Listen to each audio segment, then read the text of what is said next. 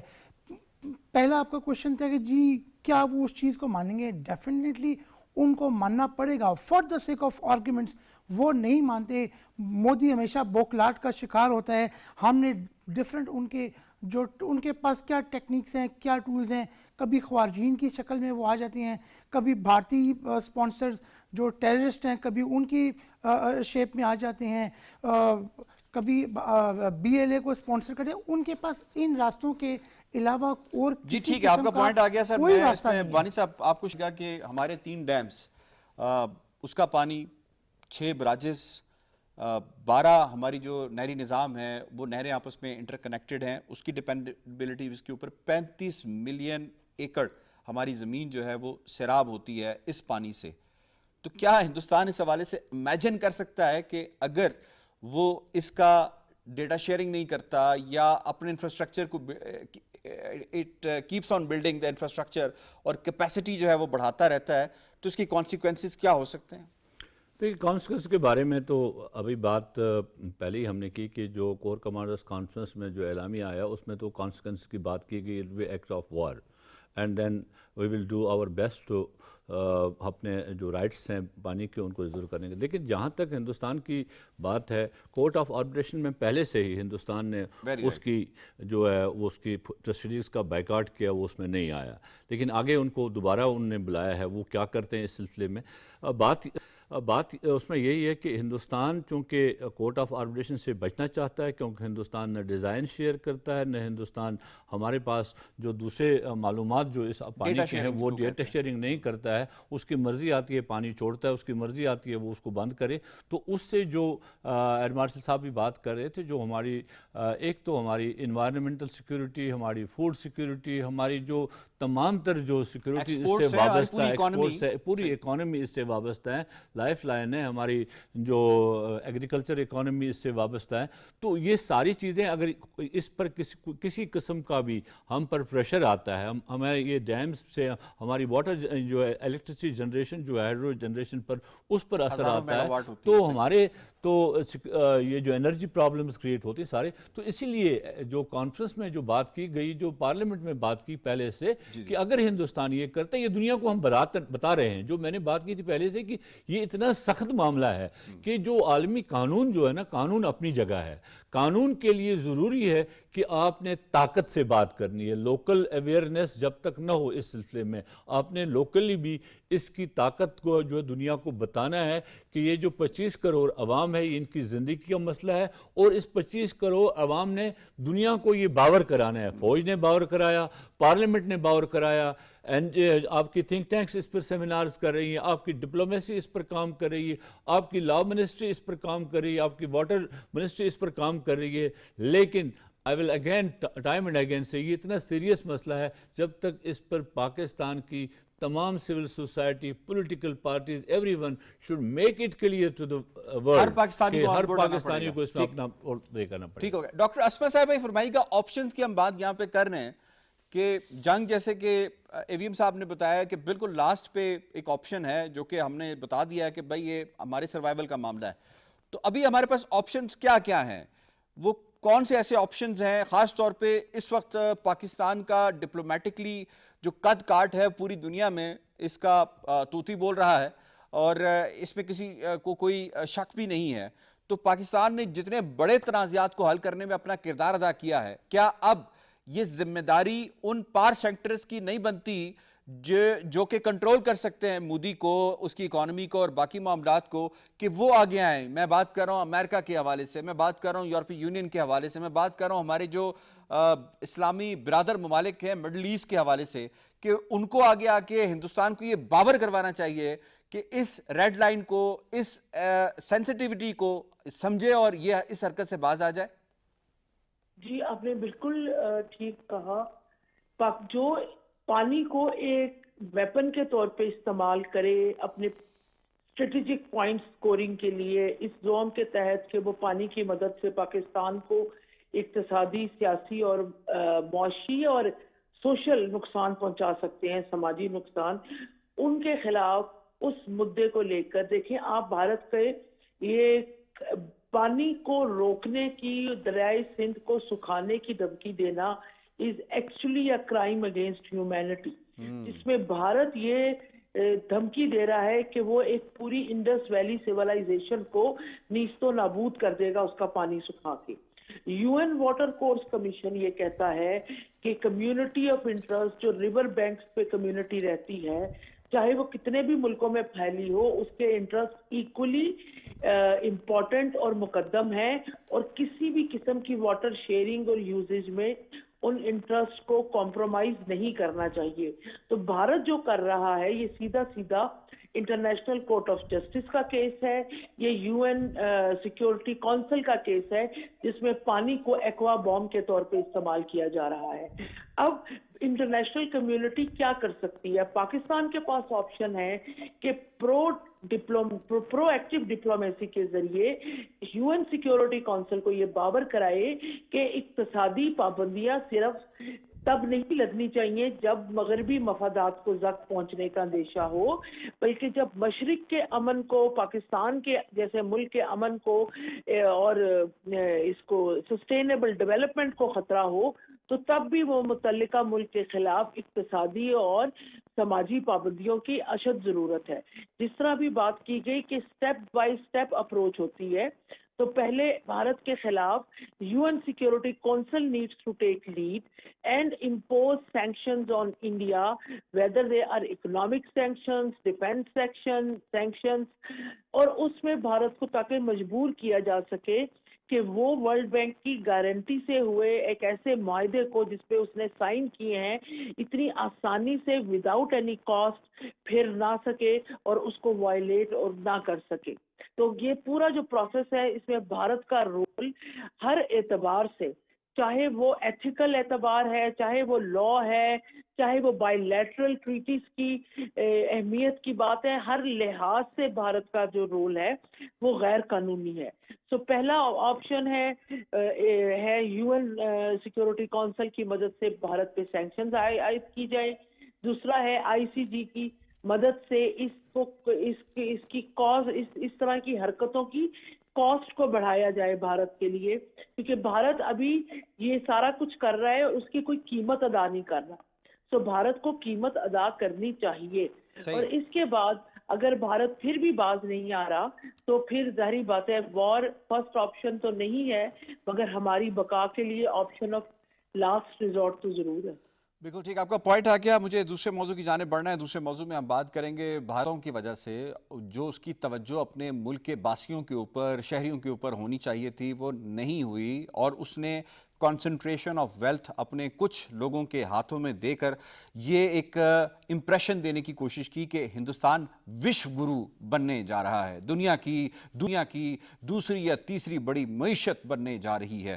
یہ ہم جو یہ راگ الاپے رہے 2013-14 کے بعد سے ہم سنتے آئے کہ ہندوستان جو ہے وہ اس وقت جو ہے فیصلے ہندوستان کرے گا، یہ ڈپلومیٹکلی بہت پاورفل ہو چکا ہے، اکنامکلی بہت پاورفل ہو چکا ہے، G20 کے اجلاس کروا کہ انہوں نے یہ ایک امپریشن دینے کی کوشش کی۔ لیکن جناب دنیا تو چلتی ہے ریالٹیز کے اوپر، آپٹکس آپ نے بہت قائم کرنے کی کوشش کر لی, جھوٹ آپ نے بہت قائم کرنے کی کوشش کر لی, آپٹکس اور جھوٹ آپ کے کام نہیں آ سکے. ریالٹیز جو ہیں وہ 2026 کی یہ ہیں کہ دنیا میں 200 ممالک ہیں تقریباً. 200 ممالک میں پہلے 100 ممالک کے اندر بھی بھارتی پاسپورٹ کہیں آپ کو نظر نہیں آئے گا.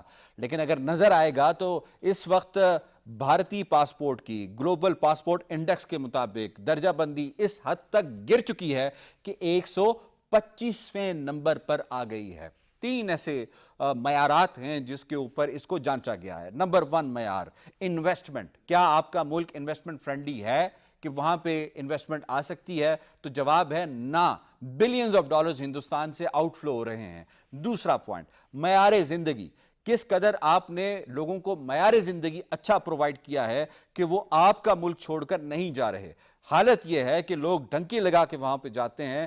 ڈونلڈ ٹرمپ نے پریزیڈنٹ بننے کے بعد جو پہلا C-130 طیارہ بھیجا وہ جناب کہاں بھیجا؟ چندی گڑھ میں بھیجا. وہ کہاں پہ ہے؟ وہ انڈیا کے اندر موجود ہے. تو وہ کف میں وہاں کے انلیگل لوگوں کو لگا کے بھیجا گیا. یہ ہے دوسرا پوائنٹ. اور تیسرا پوائنٹ یہ ہے کہ موبیلٹی. کس حد تک لوگوں کو آزادی ہے کہ وہ موبیلٹی کے حوالے سے جائیں. تو معیار زندگی کی صورتحال تو یہ ہے کہ 80 کروڑ لوگوں کو جو ہے وہ سبسڈی دی جاتی ہے. اگر نہ دی جائے تو وہ لوگ بھوک کے مارے مر جائیں. تو یہ صورتحال ہے ان کے گلوب انڈیکس کے حوالے سے, اور یہ وجہ ہے جو سامنے آیا ہے. اس پہ ایک شارٹ پیئر آپ کو دکھاتے ہیں, دیکھ لیجئے گا. ہم انڈینز کے پاس لارجسٹ ڈیموکریسی ہے اور فاسٹسٹ گروئنگ اکانومی بھی ہے, پھر بھی ہماری کوئی ویلیو نہیں ہے. یہ ہمارا پاسپورٹ کہہ رہا ہے. اور تو پچھلے سال 1,65,000 انڈینز کا شینگن ویزا ریجیکٹ ہو گیا, اور آسٹریلیا میں چائنیز اسٹوڈنٹس کو برابر ویزا ملا لیکن انڈینز کو نہیں. ان کا ویزا ایوریج 113 ڈیز میں پروسیس ہوتا ہے, ویرس انڈینز کا ویزا 178 ڈیز لیتا ہے. پر کیوں ہے انڈین پاسپورٹ اتنا ویک؟ کیوں ہے انڈین پاسپورٹ اتنا ویک؟ جی وانی صاحب.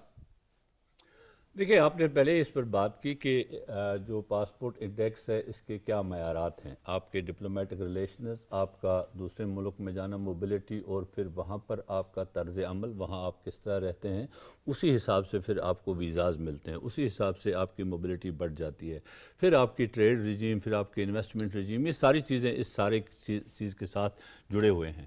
جو ہم دیکھتے ہیں ابھی اس لاٹ میں بھی ہم نے دیکھا کہ ہندوستانیوں کے بارے میں عام طور یہ تاثر پایا جاتا ہے, مغرب کے اندر بھی, اس وقت آسٹریلیا کے اندر بھی آپ نے دیکھا کہ وہ جب اسٹوڈنٹ ویزا پر جائیں یا کسی ویزا پر جائیں پھر وہ وہاں غیر قانونی طور پر رہتے ہیں. اب مور اوور جو یہ زیادہ ڈپ آیا ہے انڈیا کے اس سلسلے میں وہ ہے کہ ہندوستان کی جو یہ سافران سرکار ہے, اس کے لوگ جو ہیں, ہندوستان کے لوگ, اب یہ سافران ٹیررزم جو ہے وہ دنیا میں پھیل چکا ہے. اس نے اب ہم نے دیکھا کہ کس طرح سے کینیڈا میں اس نے سر اٹھایا. اس کے جو تانے بانے ہم نے امریکہ میں دیکھی. ابھی کل کی بات ہے جو پریس کانفرنس وہاں پر ہوئی, اور نجر کے کیس میں جو بندہ وہ سارا گینگ جو پکڑا گیا, وہ ساری چیزیں ہیں. اور وہ بندہ کہاں بیٹھا ہوا ہے؟ ان کا اپنا جیل کے اندر انہوں نے بٹھایا ہوا ہے. وہ راہ والے لوگ اس سارے سلسلے میں ہندوستان کے شامل ہیں. پھر آپ نے دیکھا برطانیہ میں جس طرح سے انہوں نے کارروائی کی, اور لیسٹر کے اندر جس طرح سے ہم نے دیکھا 2024 میں جو رائٹس وہاں پر ہوئے, کس طرح سے ہندوستانی اس میں شامل تھے. پھر ہم نے جا کر دیکھا آسٹریلیا میں کس طرح سے ہندوستانی مختلف جرائم میں وہاں شامل ہوئے, ان کو ڈیپورٹ کیا گیا آسٹریلیا سے بھی. اور پھر آپ نے دیکھا کہ ہندوستانی قطر میں, جرمنی میں اور دوسری جگہ میں سپائنگ کر رہے تھے فار ادر ایجنسیز, جو وہ ایجنسیز کے لیے سپائنگ کر رہی تھی. وہ ساری چیزیں بھی اس میں شامل ہیں. اور ساتھ ساتھ جو بی جے پی سرکار کی جو سٹینڈرڈ رہی ہیں آپ نے اس دور میں, جو ساری چیزیں وہ کر رہے ہیں, جیسے آپ نے اپنے انٹرو میں بھی کہا کہ جو دولت ہے وہ کئی چند خاندانوں کے اندر سمائی ہے. عام ہندوستانی جو ہے وہ یہ ایفرٹ نہیں کر پا رہا ہے, اس کی موبلٹی رک گئی ہے. اس وجہ سے جو دولت کا پھیلاؤ ہے وہ کم ہو گیا. ہم دیکھ رہے ہیں کہ اڈانی, امبانی, ٹاٹا, برلا, یہ سارے کم ہو گئے, اور اس وجہ سے بھی وہ موبلٹی جب ہندوستانیوں کی کم ہو گئی. اور دوسری چیز, آپ نے پورے ہندوستان کو اس وقت بی جے پی نے ایک جیل کی صورت میں بنا دیا ہے. آپ نے مقبوضہ کشمیر سے لے کر آپ جائیں جو یہ 7 سسٹرز ہیں, ہر جگہ پر آپ نے دیکھا کہ آپ نے ایسے قوانین نافذ کیے ہیں. بالکل صحیح. ڈاکٹر اسماء شاکر خواجہ صاحبہ ویری بریفلی یہ بتائیے گا, وہ ڈاکٹر رات اندوری نے کہا تھا کہ لگے گی آگ تو آئیں گے کئی زدبیں, اس محلے میں ہمارا مکان تھوڑا ہی ہے. پاکستان اس حوالے سے کہہ رہا تھا, دنیا اس طرح سن نہیں رہی تھی. اب دنیا مجبور ہو گئی ہے کہ ہندوستان کو ہر لیول کے اوپر تناظری کا شکار کیا جائے اور بتایا جائے اس کا خود ذمہ دار ہندوستان کس حد تک ہے؟ بریفلی بتائیے گا. دیکھیں جی، ہندوستان کے عوام نے مودی ریجیم کو ووٹ دیا، 2014 میں ووٹ دیا. گجرات جینوسائیڈ، مسلم جینوسائیڈ کے باوجود جب مودی صاحب کو دنیا میں وہ انٹر نہیں ہو سکتے تھے، ویسٹرن ممالک میں ان پہ بین تھا. اس کے بعد 2014 کی بری کارکردگی کے بعد اور انڈین کانسٹیٹیوشن کو ڈسکریمنیٹری بنانے کے بعد انڈین بھارتی عوام نے ان کو پھر ووٹ دے کے حکومت میں لائی. اس سے ایک بات تو طے ہے کہ مودی صاحب کی پالیسیز اور یہ جنگی ریٹورک اور اینشنٹ پلے بک ٹول کے جو وہ یوز کرتے ہیں عوام کو بے وقوف بنانے کے لیے، وہ واضح طور پہ عوام پہ اثر انداز ہے، اور ان کی سوچ کو اس نے اپنے اس ڈٹرمننٹ بنی ہوئی ہے ان کے تھاٹ پروسیس کا. اور اس کے نتیجے میں بھارتی عوام کی اکثریت مودی صاحب کو اپنا حکمران دیکھنا چاہتی ہے، چاہے وہ الیکشنز میں یہ دعویٰ کریں کہ he is not a biological person, چاہے وہ جس مرضی قسم کے شائننگ انڈیا کے حوالے سے عوام کو بے وقوف بنائے، اور چاہے ان کے دور میں انڈیا کے ٹاپ 1% کے پاس 40% نیشنل ویلتھ موجود ہے، اور دولت کا بہاؤ امیر اور ریچسٹ بھارتیوں کی طرف اس قدر ہے کہ جو ٹاپ 10% ریچسٹ بھارتی ہیں ان کے پاس بھارت کی 77% نیشنل ویلتھ موجود ہے. بالکل صحیح. لیکن دنیا کو بیوقوف نہیں بنایا جا سکتا. آپ کا پوائنٹ اس پہ آ گیا جی. بناتے ہیں لارجسٹ اکانومی کا ڈھول پیٹ کے. بالکل ٹھیک ہے، لیکن وہ بنایا نہیں جا سکتا. وہ جو رینکنگ ہے وہ سامنے آ چکی ہے. اسی طریقے سے وہ یہ کام کرتے رہیں، جے شری رام کے نعرے کینیڈا کے اندر اور یو کے اندر مارتے رہیں، 200 لیول تک یقیناً یہ آ جائے گا. شکریہ ادا کرنا ہے مجھے اپنے تمام معزز پینلسٹ کا. آج کے پروگرام کے حوالے سے تجزیہ، تبصرہ اور رپورٹ آپ نے ملاحظہ کی. پروگرام کشمیر ٹوڈے سے اتنا. یاسر رحمان کو دیجیے اجازت. اللہ نے کے